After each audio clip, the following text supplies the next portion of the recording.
নমস্কাৰ, কামৰূপ বাণীলৈ আপোনালোকক স্বাগতম জনালোঁ। আজিৰ বিষয় হ'ল গছে কথা কয় নেকি। মানুহে আমি কথা কওঁ, জীৱ-জন্তুৱে শব্দ কৰি মনৰ ভাৱ ব্যক্ত কৰে। গছোৱে বুজিব, কিন্তু গছে মনৰ ভাৱ ব্যক্ত কৰেনে বা কিবা কথা কয়নে? গছৰো যে প্ৰাণ আছে এই কথা প্ৰমাণ কৰিছিল এজন ভাৰতীয় বিজ্ঞানীকে বেছ কিছুদিন আগতে। কলিকতাৰ ছাৰ জগদীশ চন্দ্ৰ বোস নামৰ এই বৈজ্ঞানিকজনে তেওঁৰ ঘৰতে এটা পৰীক্ষাগাৰ প্ৰস্তুত কৰি বিভিন্ন ধৰণৰ গছ লতিকালৈ পৰীক্ষা কৰিছিল। এদিন টাবত থকা এজোপা গছৰ পাত এটা পকা দেখি তেওঁ ছিঙি পেলাব বিচাৰোঁতেই তাত সংযোজন কৰি থোৱা গেলভানোমিটাৰৰ কাঁট এডাল তড়িৎ গতিৰে নিজ স্থানচ্যুত হ'ল, ডিফ্লেকশ্যন হ'ল। প্ৰথমতে তেখেতে বুজিব পৰা নাছিল, কিন্তু পাছত বুজি পালে যে গছে মানুহ বা জীৱ-জন্তুৰ কথাটো বুজি পায়েই, মানুহে ভবা কথাও গছে অনুভৱ কৰিব পাৰে। এনেকুৱা ধৰণৰ অভিজ্ঞতাৰেই তেখেতে 1901 চনত এটা যন্ত্ৰ উলিয়াইছিল। যন্ত্ৰটোৰ নাম হ'ল ক্ৰেস্কোগ্ৰাফ। মানুহ বা জীৱ-জন্তু জীয়াই থাকিবৰ কাৰণে হৃদপিণ্ডৰ ধপধপনি এটা আৱশ্যকীয় কথা। এই হৃদপিণ্ডই তেজৰ মাধ্যমেৰে অক্সিজেন বা আন খাদ্যবস্তু শৰীৰৰ আন ঠাইলৈকে পঠিয়াই দিয়ে। পোক-পৰুৱাৰো এটা ব্যৱস্থা আছে। ঠিক হৃদপিণ্ড নাথাকিলেও মুক্ত সঞ্চালন বুলি কয়, একেধৰণেই তেজেৰে শৰীৰৰ বিভিন্ন ঠাইলৈকে এই গেছ আৰু খাদ্যবস্তু সঞ্চালন কৰে, কিন্তু পোক-পৰুৱাৰ তেজৰ ৰং ৰঙা নহয়।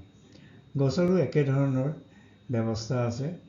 পানী শিপাৰ পৰা গছৰ পাতলৈ পাইগৈ। আমি তুলনা কৰিম এটা পাম্পৰ লগত, শোষক পাম্পৰ লগত। আমাৰ হাৰ্টে 1.6 মিটাৰ উচ্চতালৈকে তেজ পাম্প কৰিব পাৰে, অৰ্থাৎ এয়া আমাৰ চিষ্টলিক প্ৰেছাৰ।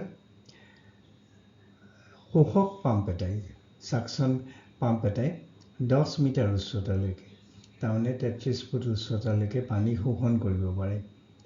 তাৰপিছত যিমানে শক্তি থকা পাম্প দিয়া নহওক, তাতকৈ বেছি কিন্তু পানী উঠাব নোৱাৰে। সেইকাৰণে আজিকালি বেলেগ প্ৰযুক্তিৰে গঢ়া ইজেকশ্যন পাম্প, জেট পাম্প বা ছাবমাৰ্চিবল পাম্প ব্যৱহাৰ কৰা হয়। কিন্তু গছে শিপাৰ পৰা পাতলৈকে কেনেকৈ পানীবিলাক পৰিবহণ কৰে বা উভতনি যাত্ৰা, যেনে খাদ্যবস্তু পাতত প্ৰস্তুত হয় আকৌ শিপালৈকে আহে। গছ এজোপাটো 100 মিটাৰৰ ওখলৈকে উচ্চতালৈকে ওখ হ'ব পাৰে।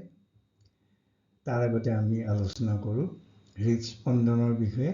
মানুহৰ হৃদস্পন্দন মিনিটত 70ৰ পৰা 100 বাৰ, কিন্তু সৰু মৌপিয়া চৰাই এটাৰ, হামিং বাৰ্ডৰ মিনিটত হৃদস্পন্দন হয় 1200 বাৰ। হাতীৰ নিচিনা ডাঙৰ জন্তুৰো কিন্তু হৃদস্পন্দন 25ৰ পৰা 30 বাৰহে মিনিটত হয়। গছৰো স্পন্দন আছে। এই স্পন্দন 1 মিনিট বা কেইবা মিনিটৰ মূৰে মূৰে হয়। আমি যে গছত গজাল মাৰোঁ বা গছ কাটি গছৰ ৰস উলিয়াওঁ বা গছ সম্পূৰ্ণৰূপে কাটি পেলাওঁ, গছে অনুভৱ কৰে নে নকৰে?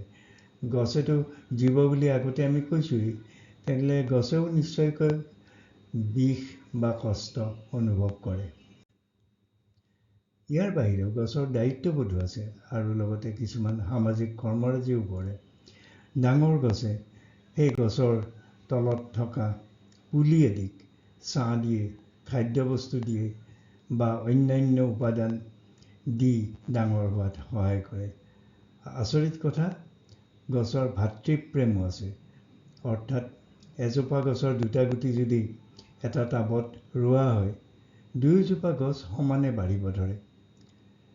কিন্তু বেলেগ বেলেগ গছৰ দুটা গুটি দিলে একেধৰণে নাবাঢ়িবও পাৰে, এজোপা গছ বেছি ধৰণে বাঢ়ে। ইয়াৰ উপৰি গছৰ কিছুমান সামাজিক কাম থাকে। এজোপা গছে ইজোপা গছক সহায় কৰে। একে ঠাইত থিয় হৈ থকা গছ এজোপাই আন এঠাইত থকা এজোপা গছক কেনেদৰে সহায় কৰে? গছৰ শিপাত কিছুমান ভেঁকুৰ থাকে। তাক মাইক'ৰেজিয়া বুলি কয়। এই ভেঁকুৰবোৰ মাটিত মিহলি হৈ ওচৰৰ গছৰ শিপালৈ যায়গৈ আৰু বাৰ্তা বহন কৰে যে পৰিৱেশ কেনেকুৱা, বতাহ কেনেকুৱা, গছজোপাত কোনো কীটনাশক দ্ৰব্য ব্যৱহাৰ কৰা হৈছে নেকি, বা গছজোপাৰ পৰা এজোপা গছৰ খাদ্য বস্তু আন এজোপা গছলৈকে পৰিবহণ কৰে আৰু সৰু গছক অনেক সময়ত অন্যান্য দ্ৰব্য যেনেকৈ ফচফৰাছ, নাইট্ৰজেন আদিৰো যোগান ধৰে। বতাহৰ সহায়তো গছে এজোপাই আন এজোপাক বাৰ্তা পঠিয়াই। কিছুমান ভলেটাইল দ্ৰব্য গছে বতাহত এৰি দিয়ে। উদাহৰণস্বৰূপে আফ্ৰিকাৰ একাচিয়া নামৰ গছৰ পাত জিৰাফে খায়। এজোপা গছৰ পাত খালে সেই গছজোপাই ইথিলিন আৰু টাৰ্পিন বতাহত এৰি দিয়ে আৰু ইয়াৰ ফলত টাৰ্পিনৰ ফলত ওচৰৰ গছে গম পায় যে আন এজোপা গছৰ পাত জীৱ জন্তুৱে খাইছে, ফলত গছবিলাকে টেনিন নামৰ এবিধ পদাৰ্থ নিৰ্গত কৰে। এই টেনিনৰ ফলত গছবোৰৰ পাত তিতা হৈ পৰে আৰু ফলত জীৱ জন্তু জিৰাফ আদিয়ে আন গছৰ পাত খাবলৈ নিবিচাৰে। ইথিলিনৰ সহায়ত ইতিমধ্যে ক্ষতি হোৱা গছৰ পূৰণ হয়, দুৰ্বল গছৰ পুলিৰ শ্ৰীবৃদ্ধি হয়।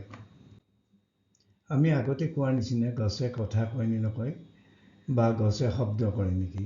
গছে শব্দ কৰে, আল্ট্ৰাচাউণ্ডেৰে কৰে। ইয়াৰ ক্ষমতা হ'ল 20ৰ পৰা 100 কিলোহাৰ্টজত এই শব্দ সৃষ্টি হয়। যিহেতু মানুহৰ শুনাৰ ক্ষমতা 20ৰ পৰা 20,000 হাৰ্টজ, মানুহে এই শব্দ নুশুনে। এই শব্দ আমি মানুহে শুনালৈকে পৰিৱৰ্তিত কৰি আপোনালোকক শুনাবলৈ চেষ্টা কৰিছোঁ।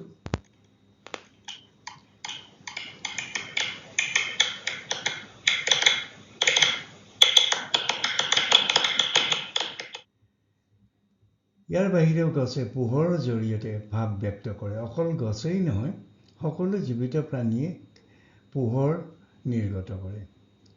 এই পোহৰ অতি কম পৰিমাণৰ কাৰণে আমি চকুৰে ধৰিব নোৱাৰোঁ। গছ, জীৱ জন্তু, মানুহেও এনে পোহৰৰ সৃষ্টি কৰে। মানুহৰ মূৰ আৰু ডিঙিৰ অঞ্চলত এই পোহৰ বেছিকৈ হয়। মৃত দেহ এটাৰ পৰা কিন্তু এনে পোহৰ নোলায়। গছেও এনেধৰণে অইন গছলৈকে নিজৰ মনৰ বতৰা পৰিবহণ কৰে। একেধৰণে বৈদ্যুতিক শক্তিৰেও গছে নিজৰ ভাৱ ব্যক্ত কৰে। ওচৰৰ গছে বুজি পায়, আমি হয়তো বুজি নাপাওঁ। এই বৈদ্যুতিক শক্তিও অতি কম পৰিমাণৰ, সেইকাৰণে আমি ঠিক ধৰিব নোৱাৰোঁ। দিনৰ ভাগত পোহৰত এই শক্তি বেছি হয়, ৰাতি কমি যায়। দিনৰ ভাগতে গ্ৰহণৰ সময়ত বিশেষভাৱে ইয়াৰ পৰিৱৰ্তন লক্ষ্য কৰা যায়। গছে ইমানবোৰ কাম কৰে, আমি একেলগে থাকিও ইয়াৰ উমানকি নাপাওঁ। ইয়াৰ বাবে প্ৰকৃততে লাগে এক অনুভূতিশীল মন। আহক আমি সকলোৱে কিছু সহানুভূতিশীল হৈ গছক প্ৰতিপাল কৰোঁ। ধন্যবাদ। এই লিখকৰ একে বিষয়বস্তু লৈ, এনেধৰণৰ বিষয়বস্তু লৈ 2খন কিতাপ প্ৰকাশ হৈছে। প্ৰকাশ কৰিছে ভৱানী বুকছে। যিসকল আগ্ৰহী তেখেতসকলে এই 2খন সংগ্ৰহ কৰিব পাৰে। ধন্যবাদ।